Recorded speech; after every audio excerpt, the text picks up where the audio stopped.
అభిలాష తీసే టైంలో చిరంజీవి ఫాదర్ అయ్యాడు, రామ్ చరణ్ తేజ పుట్టాడు.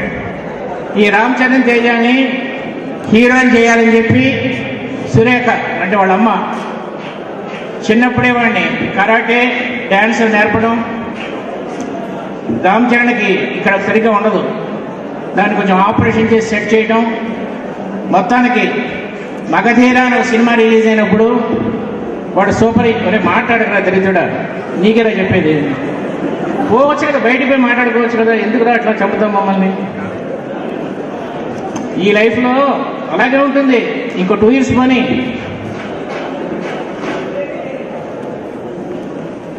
బీటెక్ అయిన తర్వాత వెంటనే ఉద్యోగం రాకపోతే ఉంటుందండి లైఫ్ దరిద్రం. ఇంట్లో పని మనిషి కూడా రెస్పెక్ట్ అవ్వదు ఆ 2 years. అది తెలియట్లేదు మీకు. అదే టైంకి మా రైటర్ సరస్వతి కూడా కొడుకు పుట్టాడు. ఈ సరస్వతి ప్రసాద్, ఈ సరస్వతి కొడుకు పుట్టిన కొడుకుని సరస్వతి ప్రసాద్ అని పిలిచేవాడిని నేను. వాడి మనిషి లోపల మనిషి ఒక మ్యూజిక్ ఇంట్రెస్ట్ ఉన్నవాడు. 8 ఏళ్ల వయసులో వాడు మ్యూజిక్ వాయిస్తూ ఉండేవాడు. ఆ తర్వాత మేము జగదేక వీరుడు అతిలోక సుందరి అనే సినిమా తీసాం.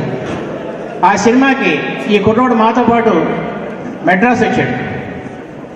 ఇళయరాజా హార్మోనియం పెట్టి మీద ఒక పాట వాయిస్తున్నాడు.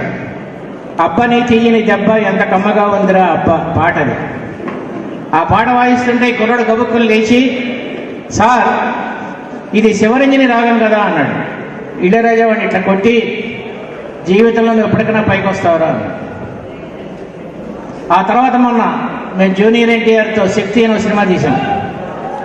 ఆ సినిమా తీసే టైంకి ఈ కుర్రవాడు పెద్ద మ్యూజిక్ డైరెక్టర్ అయిపోయాడు, సరస్వతి ప్రసాద్. వాడే పేరు మార్చుకొని దేవిశ్రీ ప్రసాద్ అయ్యాడు. మిత్రులారా, మీరు ఒక విషయం గమనించారా? నేను రామ్ చరణ్ తేజ పేరు చెప్తున్నప్పుడు ఒక్కడు చప్పట్లు కొట్టలేదు.